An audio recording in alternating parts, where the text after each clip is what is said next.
नमस्कार दोस्तों, स्वागत है अपनी YouTube channel top trending GK में। दोस्तों, इस वीडियो में देखने वाले हैं आरआरबी एनटीपीसी एग्जाम 5 अप्रैल 2021 की सेकंड शिफ्ट में पूछे गए 40 में से 39 एग्जैक्ट हुबहू जीके के सवाल। सारे सवाल इंपॉर्टेंट और एक्स्ट्रा फैक्ट सहित कवर करने वाले हैं, जो कि आने वाले किसी भी कॉम्पिटिटिव एग्जाम्स के लिए काफी इंपॉर्टेंट वीडियो है। तो बने रहेगा वीडियो के एंड तक। पीडीएफ फाइल के लिए आपको टेलीग्राम चैनल ज्वाइन करना होगा, जिसकी लिंक डिस्क्रिप्शन बॉक्स में अवेलेबल है। वहां पर क्लिक करके आप ज्वाइन कर सकते हो। इन सभी कैंडिडेट का बहुत बहुत धन्यवाद जिन्होंने रियल और ऑथेंटिक सवाल वो टेलीग्राम पर सेंड किए हैं। सवाल कंटिन्यू करें उससे पहले मैं आपको बता दूं, आप किसी भी कॉम्पिटिटिव एग्जाम्स की तैयारी कर रहे हो, railway, SSC, banking, defence, daily एक मॉक टेस्ट अपनी तैयारी को परखने और कम समय में ज़्यादा सवाल अटेम्प्ट करने के लिए जरूर एक मॉक टेस्ट आपको लगाना है। यदि आपकी सीबीटी फर्स्ट में अच्छा स्कोर हो रहा है, अभी से आप सीबीटी सेकंड के मॉक टेस्ट लगा सकते हो। सारे एग्जाम्स के मॉक टेस्ट आपको टेक्स्ट बुक पर एक ही पास के अंतर्गत 100+ एग्जाम्स के मॉक टेस्ट आप ले सकते हो। इसमें भी यदि आप टीटीजे के कूपन कोड अप्लाई करोगे तो आपको एक्स्ट्रा 30 रुपये का और डिस्काउंट मिलने वाला है। इसके अतिरिक्त एसएससी के सारे एग्जाम्स हो गए, रेलवे हो गए, या फिर किसी भी स्टेट लेवल एग्जाम की आप तैयारी कर रहे हो, इनके भी मॉक टेस्ट अवेलेबल है एक ही पास के अंतर्गत। तो ज़्यादा जानकारी के लिए डिस्क्रिप्शन बॉक्स में लिंक है, वहां पर आप क्लिक करके ये टेस्ट सीरीज ज्वाइन कर सकते हो। तो चलिए सवाल कंटिन्यू करते हैं। इससे अपने पूछे गए वीडियो के एंड में कमेंट करके बताना इन 39 सवाल में से आप कितने करेक्ट कर सकते थे। देखिएगा, पहला सवाल, खुदाई खिदमतगार किस आंदोलन को कहा जाता है? तो इसका सही जवाब हो जाएगा लाल कुर्ती आंदोलन, जिसका अन्य नाम है खुदाई खिदमतगार है। ये आंदोलन जो लाल कुर्ती आंदोलन है 1929 में हुआ था और इसका नेतृत्व किया था अब्दुल गफ्फार खान, जो कि एनटीपीसी में सवाल आ चुका है। और यहाँ पर जो आपके पूछा गया था खुदाई खिदमतगार, इसका अर्थ क्या है? तो ये एक फारसी भाषा का शब्द है जिसका अर्थ है ईश्वर की बनाई हुई दुनिया के सेवक। देखिएगा अगला सवाल, माचू पिच्चू ऐतिहासिक स्थल किस देश में है? तो ये जो ऐतिहासिक स्थल है जहाँ पर नाम था माचू पिच्चू, ये दक्षिण अमेरिकी देश पेरू में, कहाँ पर? पेरू में हो जाएगा माचू पिच्चू ऐतिहासिक स्थल। आज़ादी से पहले भारत से गरीबी का आकलन एवं वर्णन किस नेता ने अपनी पुस्तक में किया था? तो दादा भाई नौरोजी ने आज़ादी से पहले गरीबी का भारत में जो पॉवर्टी लाइन है उसके बारे में आकलन किया था और वर्णन किया था उनकी पुस्तक poverty and un British rule in India में। तो दादा भाई नौरोजी करेक्ट आंसर हो जाएगा। अगला सवाल देखिएगा, संयुक्त राष्ट्र के प्रथम महासचिव किस देश से थे? तो संयुक्त राष्ट्र के प्रथम महासचिव नाम है ट्रिग्वे ली, ये थे नॉर्वे से, जो कि 1946 से 1952 तक संयुक्त राष्ट्र के महासचिव रहे हैं। अब तक जितने भी संयुक्त राष्ट्र के महासचिव रहे हैं मैं बहुत बार बता चुका हूं उनका कार्यकाल और कौन से देश से बिलोंग करते हैं। तो देखिए, सबसे पहले तो एक एक्टिंग महासचिव थे ग्लैडविन जेब थे, जो कि यूके से थे। उसके बाद जो परमानेंट रहे हैं वो ट्रिग्वे ली नॉर्वे से। फिर हो जाएंगे डैग हैमरस्कॉल्ड, ये 1953 से 1961 तक रहे हैं, स्वीडन से हैं। और उसके बाद यूथांट है जो कि म्यांमार से हैं, एशियन। और फिर यहाँ पर कुर्त वाल्दिम है, ये ऑस्ट्रिया से। नेक्स्ट वन यहाँ पर जो संयुक्त राष्ट्र के महासचिव हैं वो जेवियर पेरेज डी सेल्यूलर है, ये पेरू से हैं। और बोट्रस घाली, ये इजिप्ट से। कोफी आन घाना से बहुत बार आ चुका है। बान की मून है कोरिया से। एंटोनियो गुतेरस है पुर्तगाल से, जो वर्तमान में संयुक्त राष्ट्र के महासचिव एंटोनियो गुतेरस। अंतर्राष्ट्रीय क्रिकेट में 6 बॉल पर 6 छक्के लगाने वाले तीसरे अंतर्राष्ट्रीय क्रिकेटर कौन बन गए हैं? अभी हाल ही में ये कारनामा 4 मार्च 2021 को रिकॉर्ड बनाया है किरॉन पोलार्ड ने। तो किरॉन पोलार्ड है 6 बॉल पर 6 छक्के लगाने वाले तीसरे अंतर्राष्ट्रीय क्रिकेटर बन गए। तो आप कहेंगे प्रथम और दूसरे कौन है? तो प्रथम है दक्षिण अफ्रीका के हर्षल गिब्स, और सेकेंड है भारत के युवराज सिंह, और तीसरे यहाँ पर किरॉन पोलार्ड हो जाएंगे। इन्होंने ये कारनामा श्रीलंका के विरुद्ध अकेला धनंजय के बॉलों पर 6 छक्के लगाए थे T20 इंटरनेशनल में 4 मार्च 2021 को। कंप्यूटर शॉर्टकट की Ctrl+X का आपको अर्थ पूछा है, तो कट करने के लिए Ctrl+X हो जाएगी। इंटरनेशनल सिविल एविएशन ऑर्गेनाइजेशन का हेडक्वार्टर कहाँ पर है? तो अंतर्राष्ट्रीय जो सिविल एविएशन ऑर्गेनाइजेशन है इसका मुख्यालय है मॉन्ट्रियल कनाडा में। कहाँ पर? मॉन्ट्रियल कनाडा में है। और स्थापना जो ICAO की हुई है वो 4 अप्रैल 1947 को। सोमगो झील किस राज्य में है? तो ये तसोमगो झील है, ये सिक्किम में। सोमगो झील सिक्किम में हो जाएगी, भारत के सिक्किम राज्य में। क्षेत्रफल की दृष्टि से महाद्वीप का सबसे बड़ा देश सही सुमेलित कौन सा है? तो यहाँ पर महाद्वीप था और उससे संबंधित उसका जो एरिया के अकॉर्डिंग सबसे बड़ा देश है पूछा था सही सुमेलित। तो नॉर्थ अमेरिका का यूएसए दे रखा था। तो नॉर्थ अमेरिका का जो सबसे बड़ा देश है वो कनाडा है, न कि यूएसए। तो ये गलत हो जाएगा। सेकेंड यूएसए है नॉर्थ अमेरिका का। एशिया का सबसे बड़ा देश है, भारत नहीं है, चाइना हो जाएगा। रशिया यूरोप और एशिया दोनों में आता है, इसलिए चाइना। अफ्रीका का हो जाएगा घाना, जो दे रखा था गलत है। अफ्रीका का सबसे बड़ा देश है एरिया के अकॉर्डिंग वो अल्जेरिया है। साउथ अमेरिका का, दक्षिण अमेरिका का ब्राजील दे रखा था, जो करेक्ट सुमेलित था। अगला सवाल देखिएगा, भारतीय मानक समय रेखा किस राज्य से होकर नहीं गुजरती है? बहुत बार ट्रिक बता चुका हूं, मन का छत से आंधी द्वारा उत्तर में उड़ गया है। तो भारतीय मानक समय रेखा है IST, वो 5 राज्यों से गुजरती है। नहीं का पूछा है, ऑप्शन में बिहार था। देखिए, मन का छत से आंधी द्वारा उत्तर में उड़ गया, मन का यानी मानक समय रेखा हो जाएगी। छत से आंधी द्वारा उत्तर में उड़ गया छत्तीसगढ़, आंध्र प्रदेश, उत्तर प्रदेश, मध्य प्रदेश, ओडिशा। तो ये 5 राज्य हैं जहां से IST गुजरती है। अब IST जो भारतीय मानक समय रेखा है, इससे संबंधित कुछ इंपॉर्टेंट फैक्ट देख लेते हैं। तो भारत का मानक समय ये ग्रीनविच के मानक समय से 5.5 घंटे आगे है। बहुत बार आ जाता है यहाँ से सवाल, भारत का जो मानक समय है वो ग्रीनविच के समय से कितना आगे है? तो 5.5 घंटे। भारत का मानक समय है वो GMT से 82.5 डिग्री पूर्व है। और ये जो भारत का मानक समय है कहाँ से माना जाता है? तो भारत में इलाहाबाद, जो इलाहाबाद है वहाँ के नैनी के समीप से गुजरने वाले 82.30 डिग्री पूर्वी देशांतर के स्थानीय समय को भारतीय मानक समय माना जाता है। और जो IST की स्थापना 1 सितंबर 1947 को हुई थी। भारत में ट्रेड यूनियन एक्ट कब आया था? तो ट्रेड यूनियन एक्ट 1926 का हो जाएगा। और ये एक्ट अभी रिप्लेस किया गया है इंडस्ट्रियल रिलेशंस कोड 2020 के द्वारा। अगला सवाल, शुक्र ग्रह जो वीनस से सैटेलाइट ग्रह है, सॉरी प्लैनेट, तो वीनस प्लैनेट शुक्र ग्रह है वो। यहाँ पर सवाल ये पूछा गया है कि शुक्र ग्रह की सतह के मानचित्रण और ग्रहीय गुरुत्वाकर्षण को मापने के लिए नासा के द्वारा 1990 से लेकर 1994 तक कौन से स्पेस क्राफ्ट का उपयोग किया गया है? तो स्पेस क्राफ्ट का नाम हो जाएगा यहाँ पर मैगलन अंतरिक्ष यान का उपयोग किया गया है शुक्र ग्रह की सतह के मानचित्रण के लिए। नासा के द्वारा 1990 से 94 तक जो स्पेस क्राफ्ट भेजा गया था मैगलन अंतरिक्ष यान है, जो कि शुरुआत हुई है 4 मई 1989 को। और इसे वीनस रडार मैपर के रूप में जाना जाता है। इसके अंतर्गत सिंथेटिक एपर्चर रडार का उपयोग किया गया है।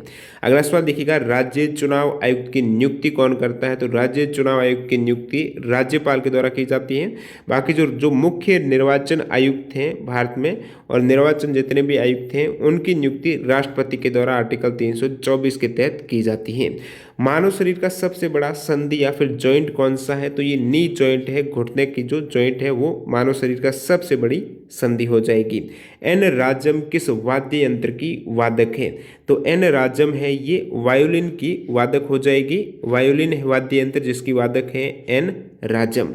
भारतीय वन सर्वेक्षण फॉरेस्ट सर्वे ऑफ इंडिया का हेडक्वार्टर कहाँ पर है? तो देहरादून उत्तराखंड में मुख्यालय है भारतीय वन सर्वेक्षण का। स्थापना 1 जून 1981 को हुई थी। सिक्किम और चाइना को जोड़ने वाला दर्रा कौन सा है? रिपीटेड नाथुला दर्रा है जो सिक्किम राज्य और दक्षिण तिब्बत में चुम्बी घाटी को जोड़ता है। आपको पूछ लें अरुणाचल प्रदेश और चाइना को जोड़ने वाला पास है तो वो बुमला पास हो जाएगा। सकल घरेलू उत्पाद की परिभाषा पूछी गई है, फॉर्मूले से बहुत बार आ जाता है। जो ग्रॉस डोमेस्टिक प्रोडक्ट है सकल घरेलू उत्पाद है। GDP का फॉर्मूला क्या है? उपभोग प्लस सकल निवेश प्लस सरकारी खर्च, साथ ही साथ आपको निर्यात माइनस आयात है, ये माइनस करके इसको ऐड करना है GDP की, ये फॉर्मूला हो जाएगा। परिभाषा में सकल घरेलू उत्पाद एक विशिष्ट समय अवधि में देश की सीमाओं के भीतर उत्पादित सभी तैयार वस्तुओं और सेवाओं का अंतिम जो मौद्रिक मूल्य है। संविधान सभा का प्रथम उपाध्यक्ष पूछा है तो हरेंद्र कुमार मुखर्जी है। तो हरेंद्र कुमार मुखर्जी हैं संविधान सभा के प्रथम उपाध्यक्ष हैं। देखिए, संविधान सभा की प्रथम बैठक 9 दिसंबर 1946 को हुई थी, जिसमें अस्थायी अध्यक्ष थे डॉक्टर सच्चिदानंद सिन्हा को चुना गया था। उसके बाद दूसरी बैठक 2 दिन बाद 11 दिसंबर 1946 को, इसमें स्थायी अध्यक्ष के रूप में राजेंद्र प्रसाद को चुना गया, उपाध्यक्ष हरेंद्र कुमार मुखर्जी को। अगला सवाल देखिएगा, प्राइमरी स्टोरेज डिवाइस कौन सा है? तो प्राइमरी जो प्राथमिक स्टोरेज डिवाइस पूछा गया है रैम और रोम रोम प्राथमिक है, सेकेंडरी या फिर ऑक्सिलरी मेमोरी है, नॉन वोलेटाइल मेमोरी है, वो hard disk, floppy disk, magnetic taps और मैग्नेटिक डिस्क हो जाएगी। डॉक्टर बिंदेश्वरी पाठक किसके संस्थापक हैं? तो डॉक्टर बिंदेश्वरी पाठक हैं, ये सुलभ इंटरनेशनल है जिसकी स्थापना 1970 में हुई है, इनके संस्थापक हैं। अगला सवाल देखिएगा, 2018 में युवा कार्यक्रम एवं खेल मंत्रालय के द्वारा किस स्पोर्ट प्रोग्राम को लॉन्च किया गया था?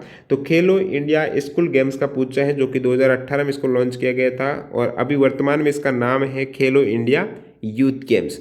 ये शुरुआत 1 जनवरी 2018 को इसका उद्घाटन किया गया था प्रधानमंत्री नरेंद्र मोदी जी के द्वारा इंदिरा गांधी एरिना में आयोजित गुरु शिष्य परंपरा के आधार पर इसका उद्घाटन किया गया है खेलो इंडिया स्कूल गेम्स का।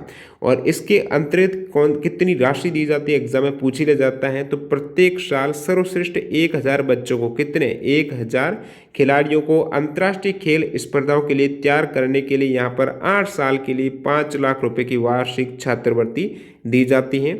और खेलो इंडिया यूथ गेम्स सबसे पहला संस्करण 2018 दिल्ली में हुआ था, उसके बाद 2019 पुणे महाराष्ट्र में, तीसरा गुवाहाटी असम में, अभी 21 में हरियाणा में।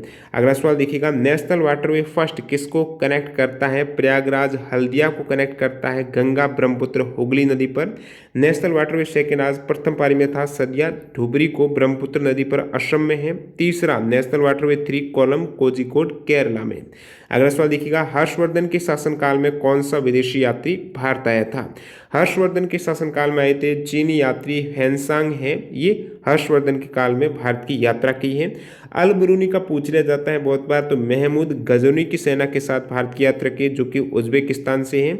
मैग स्तनिज हैं, ये सेलुकस का राजदूत जो चंद्रगुप्त के दरबार में इंडिया आए थे। चीनी यात्री फैयान हैं, ये चंद्रगुप्त द्वितीय के शासनकाल में भारत आए हैं। देखिए हर्षवर्धन का जो आपको पूछा गया सवाल कि हर्षवर्धन के काल में कौन से विदेशी यात्री आए थे भारत में, तो हेनसांग हैं। और बाकी हर्षवर्धन से रिलेटेड एनटीपीसी में एक और सवाल आ चुका है कि हर्षवर्धन के दरबारी कवि कौन थे, तो बाण भट्ट थे। हर्षवर्धन के द्वारा लिखित रचनाएं से भी पूछ लिया जाता है, नागानंद, रत्नावली और प्रियदर्शिका से बहुत बार आया हुआ है सवाल। मानव शरीर में ग्लाइकोजन के रूप में किसका संचय होता है, स्टोर होता है? ग्लाइकोजन के रूप में हो जाएगा ग्लूकोज। ग्लूकोज ये कार्बोहाइड्रेट का पार्ट है, तो कार्बोहाइड्रेट ऑप्शन में था जो आपको करेक्ट करना था। नेक्स्ट वन देखिएगा, सूर्य और तारों में ऊर्जा का स्रोत कौन सी विधि है? नाभिक के सेलेन होता है सूर्य और तारों में nuclear fusion. Next one, Uttar Pradesh में त्रिवेणी संगम में कौन सी नदियों का मिलन होता है? तो उत्तर प्रदेश में जो त्रिवेणी संगम का मतलब 3 नदियों का संगम स्थल है, वो गंगा, यमुना और सरस्वती नदियों का मिलन होता है। कहाँ पर? ये प्रयागराज में होता है। राजस्थान में आपको पूछ ले तो 3 त्रिवेणी संगम है प्रमुख, बनास बेड़च मैनाल, बनास डाई खारी, सोम माही जाखम।